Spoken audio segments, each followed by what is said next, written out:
Hello, I'm Matthew with Marion River Guideboat Company. Thank you for joining us today. This is part one in a video series where we will be documenting the construction of one of our Adirondack guideboats. These aren't from kits, we build everything from scratch. And if you are interested in learning how to make one of your own, I hope this is a good resource for you. If you just want to see what goes into one of ours, then we're glad you're here also. And if you need to learn a little bit more about what a guideboat is, please go to marionriver.com and you'll find a great detailed explanation there. I assume you're here because you already know what one is, so we'll just dive right into it. Now, a traditionally constructed guideboat has these frames. They're very lightweight, they're only 5/16 thick, and they are 33 pair of them in a 16-foot boat. Now the boat that we're going to be working on is actually more like a pack boat. It's only going to be a 12-foot long solo boat. So we only have 24 pair of these.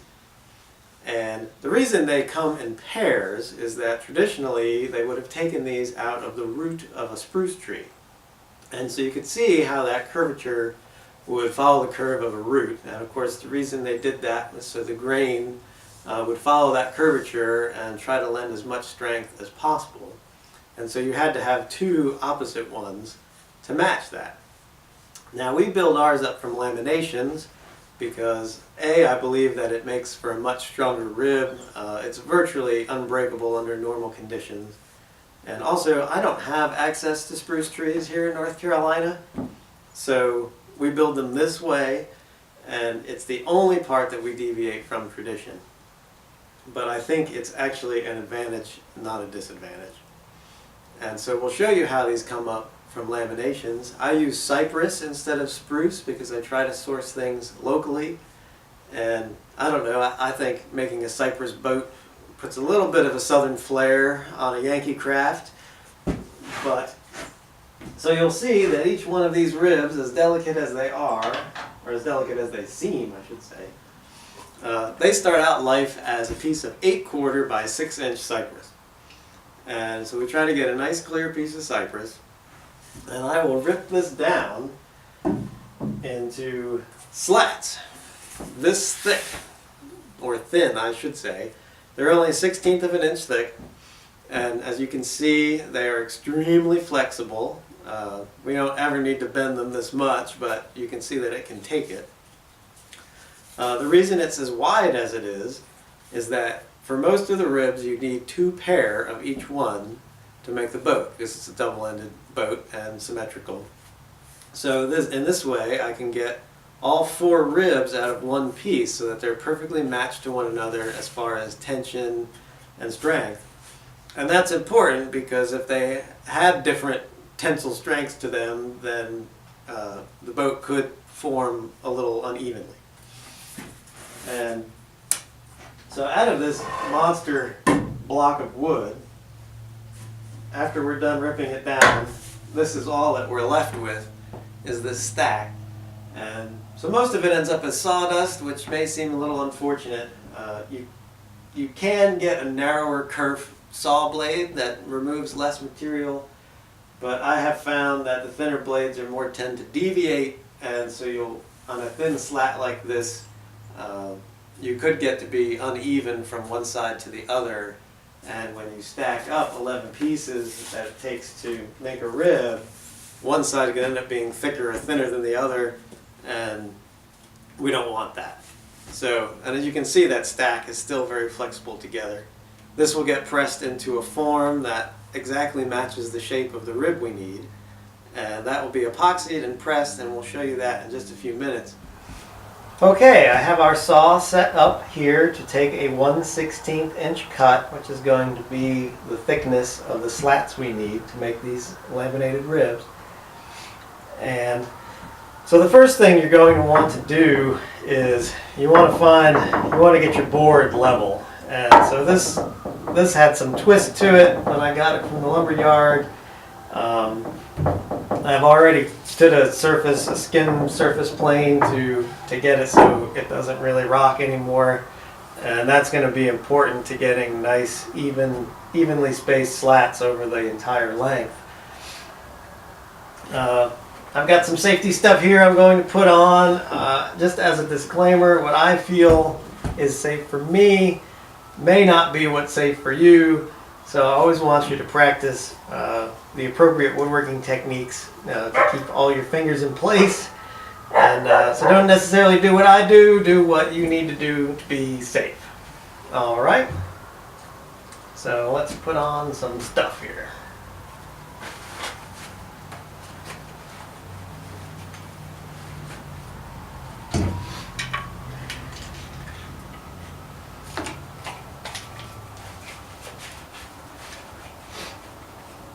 Alright, now the first piece that we cut off is going to be scrap because this is just rough cut lumber.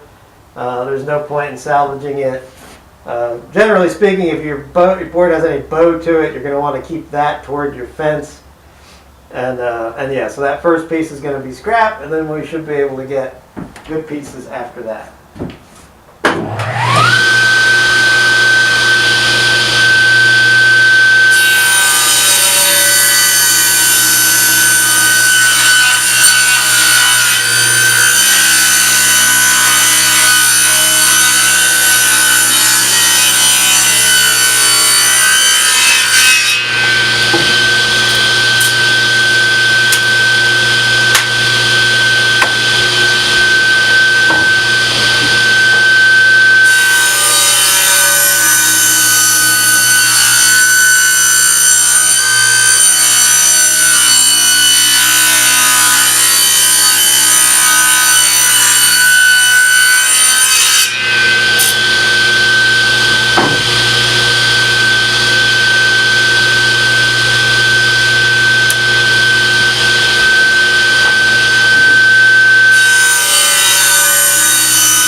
Okay, so now I have milled down that piece.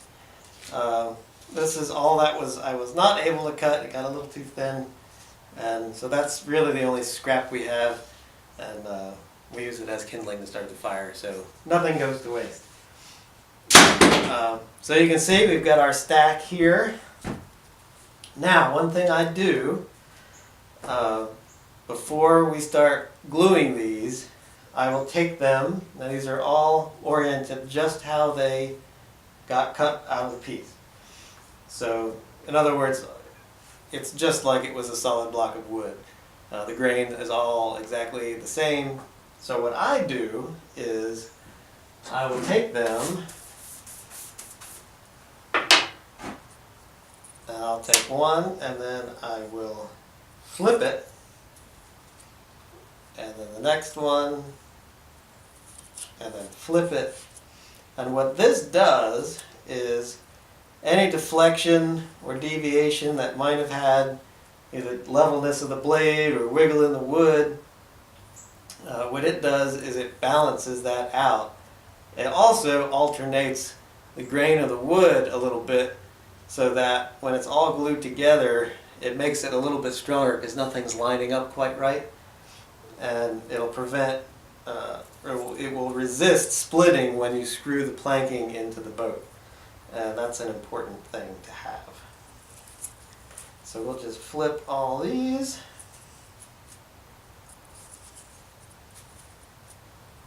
And then we'll divide them out into their 11-piece counts, and they'll be ready to hit the press.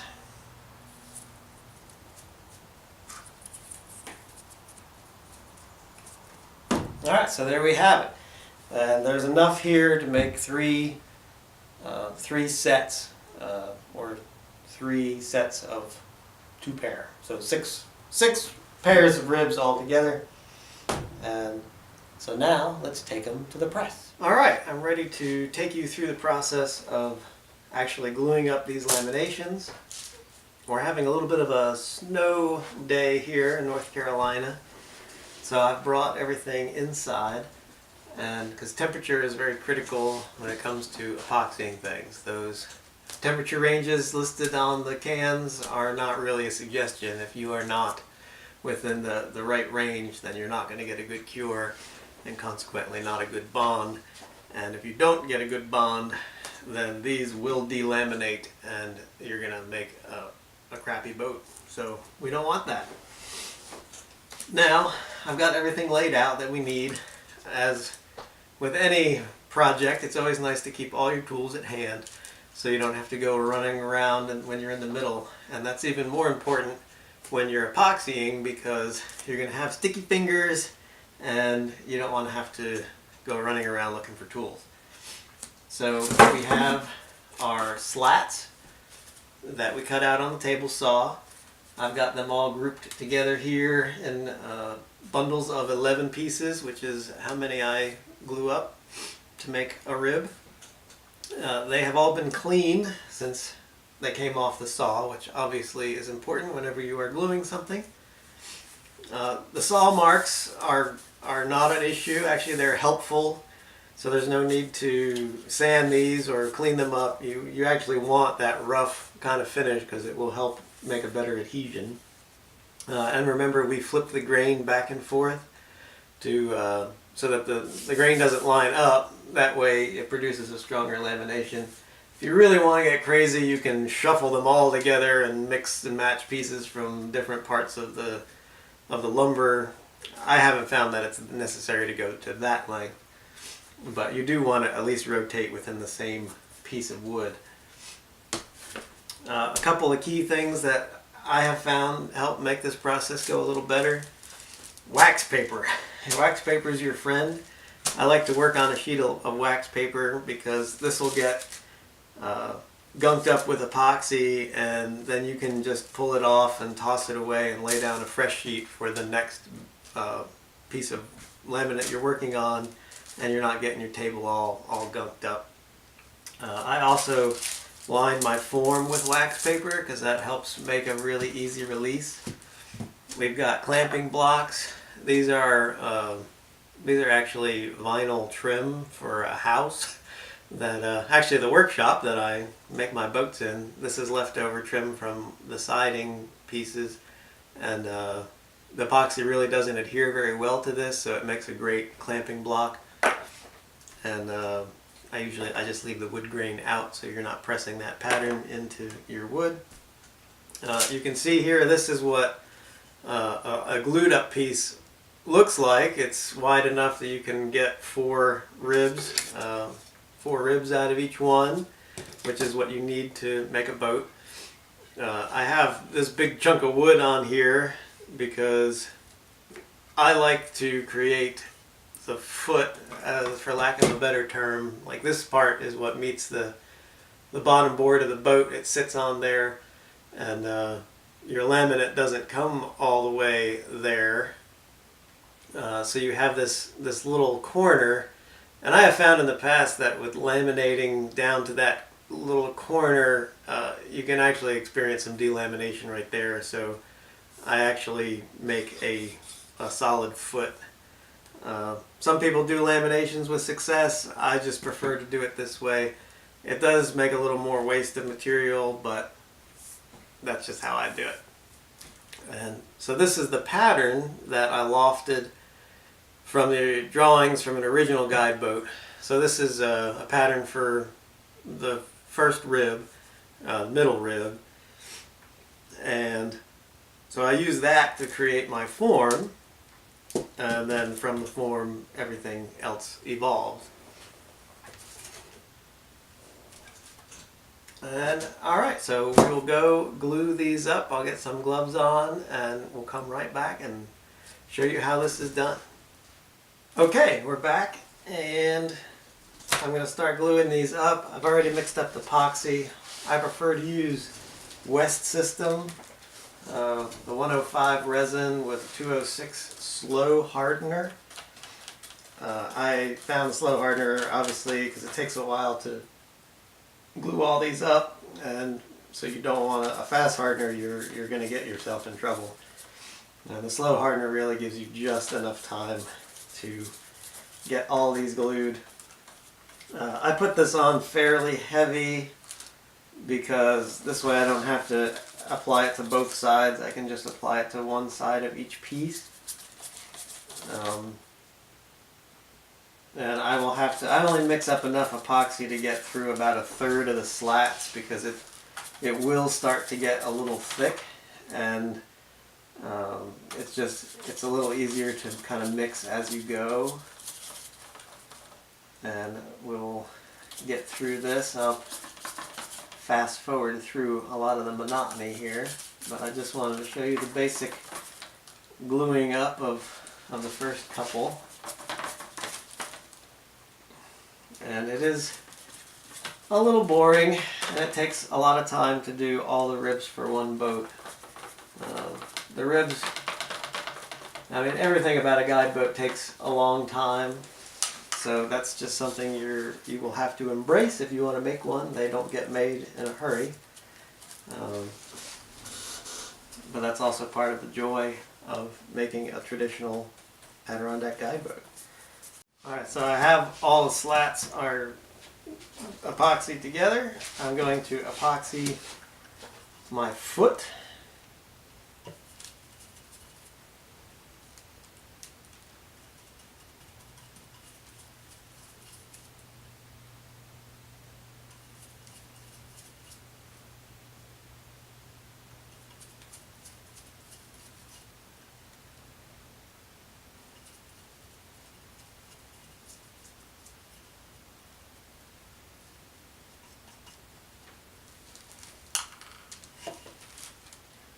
Alright, so that goes in.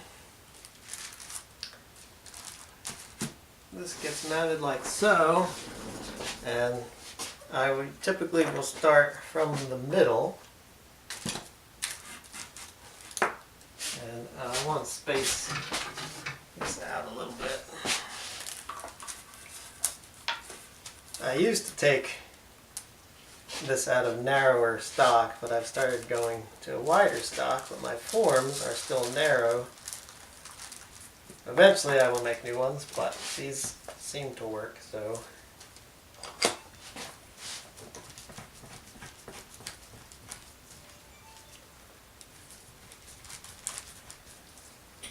Alright, so before you get everything too tight, you're going to want to make sure that everything is straight, because the straighter you get all these laminates, and they will kind of start to slide and walk around, but the more even you get them, you increase your odds of getting a better piece, because it's just wide enough to get 4 ribs out of, and if it gets too wonky when you glue it, you might not actually get all 4, and then you have to do another pressing just for a rib, and then it doesn't technically match all the other ones, so it's just better to be careful from the beginning, as with just about anything.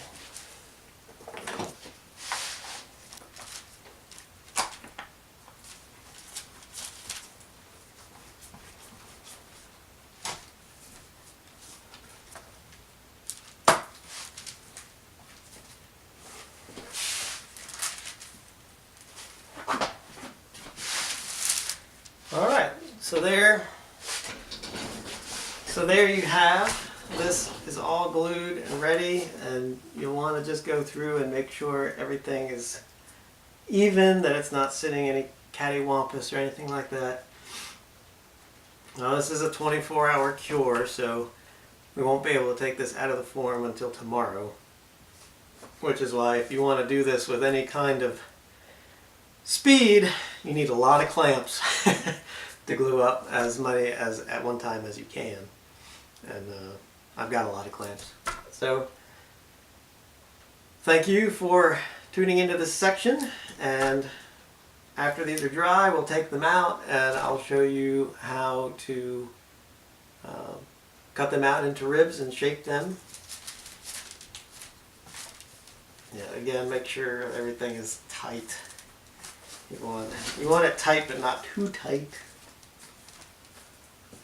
So you don't want to be deforming the wood.